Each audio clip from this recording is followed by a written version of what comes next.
Welcome to the Career Prepper session on Every Experience Counts. I'm Jay Skipworth and I'll be your host for today.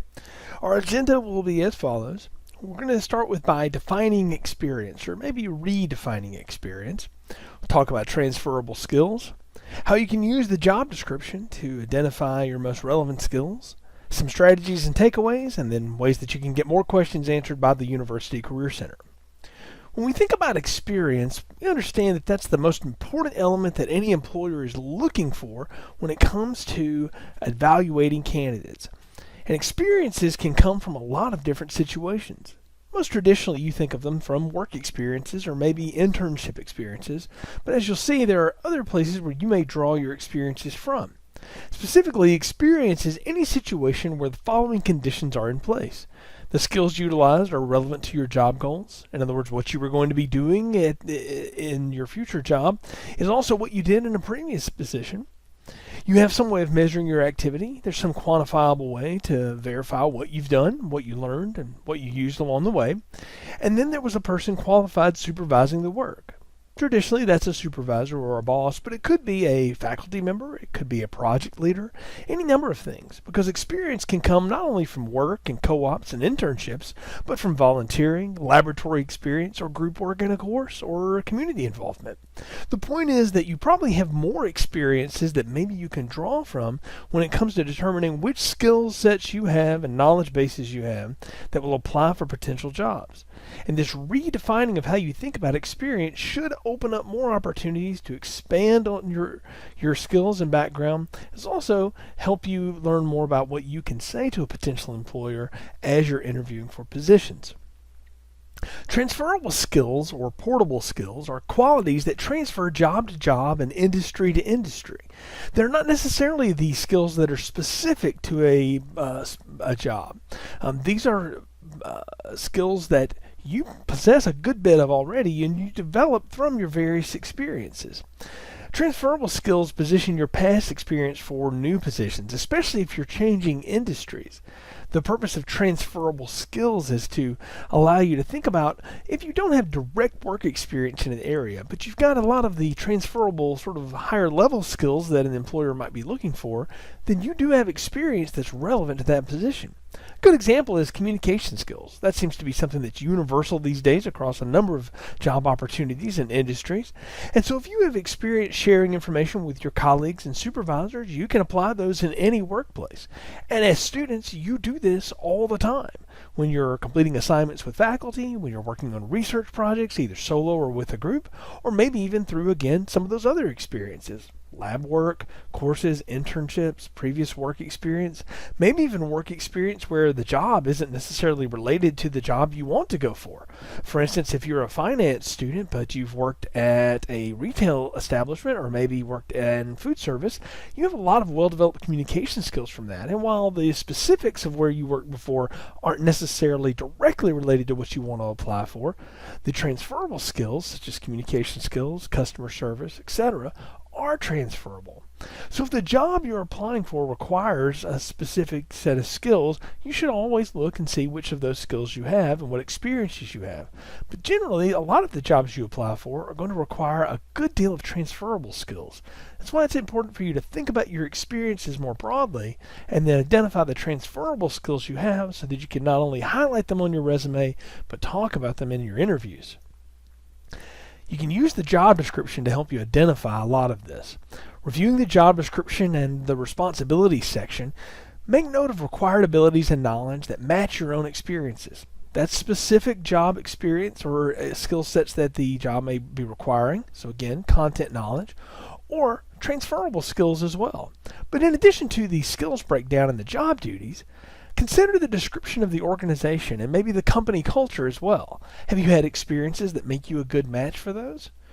Remember, your resume showcases the most relevant skills related to a job. It's why the Career Center recommends that you customize your job resumes for each job you apply for.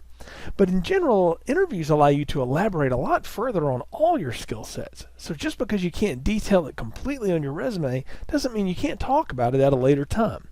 I would also remind you that your LinkedIn page does not have a page limit and allows you to showcase the entirety of your experiences and skill sets. But that's how you can use the job description to help you further. Look for keywords and terms that match your experiences. It's actually a good way to say, hey, this is a good job that's a match for me, or one that maybe I shouldn't apply for right now until I can build some experiences. So if you've still got some time left in school and you know the kind of thing you want to start your career in, take a look at some of the job descriptions out there and say, okay, here's what I've done already. Here's where I have transferable skills that relate, and here are some areas where I can maybe improve upon by gaining more experience over the next amount of time.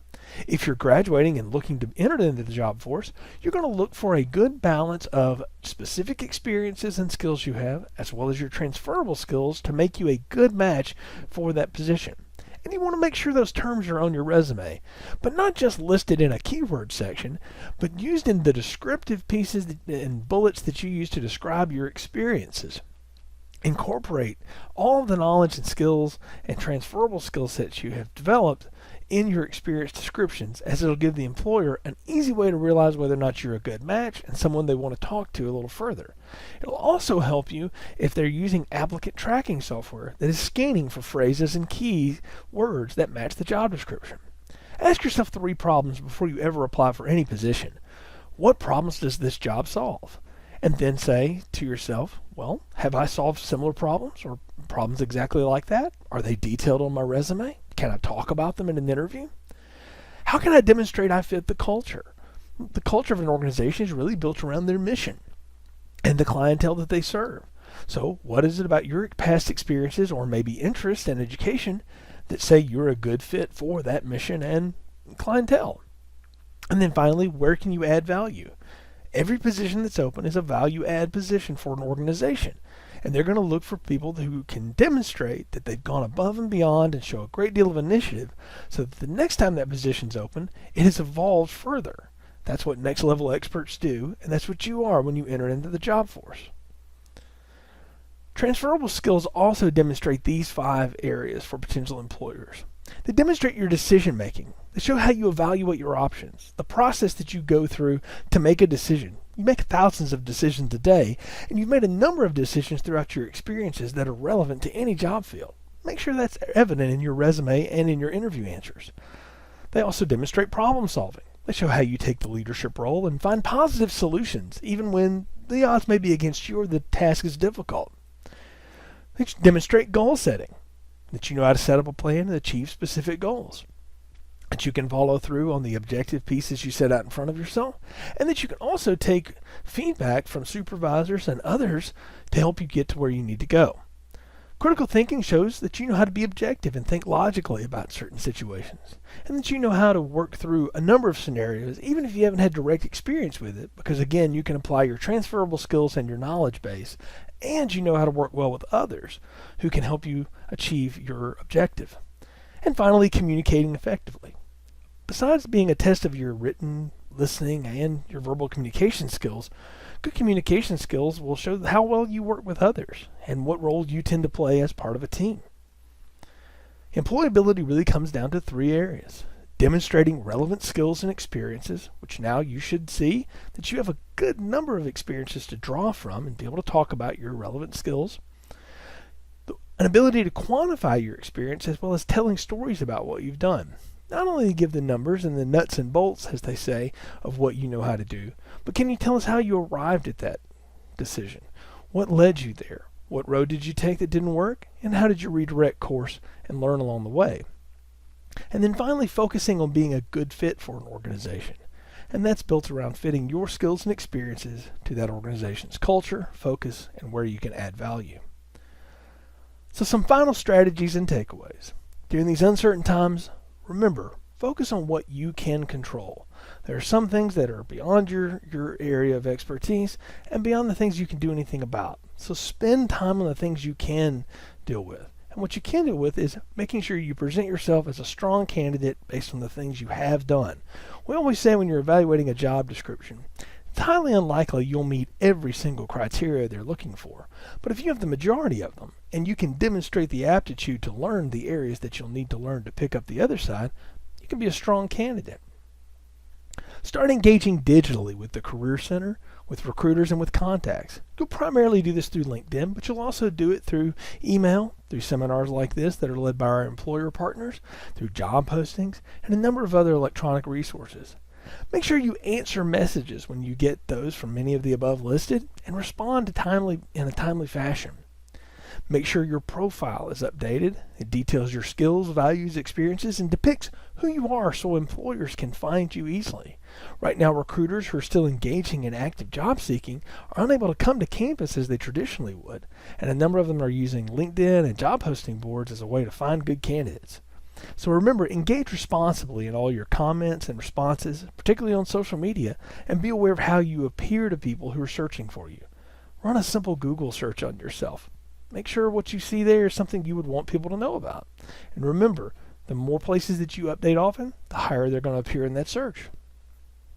LinkedIn, Indeed, HireNiner, and specific company websites are going to be where you learn about opportunities right now. They're really where you learn about opportunities to begin with, but since we don't have the campus interaction right now, those are going to be your primary places to look for opportunities. Connect with purpose on LinkedIn when you're connecting to an organization or with a recruiter. Use your professional pitch in written form. And remember, you're not asking for a job, you're asking to talk about opportunities. And then make sure you respond when someone reaches out to you. And take a good, close look at anyone who sends you job information to make sure it's legitimate and something you want to do.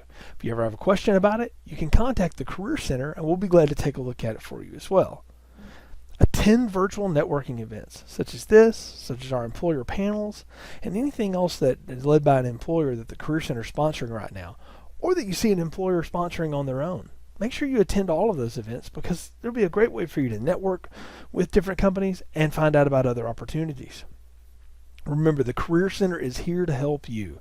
So stay connected to us through our website, career.uncc.edu, and you can find all the postings and recruiting activity that we're coordinating through hireaniner.uncc.edu. Thank you for attending this presentation, and best wishes as you move forward and being a new Niner in the workforce.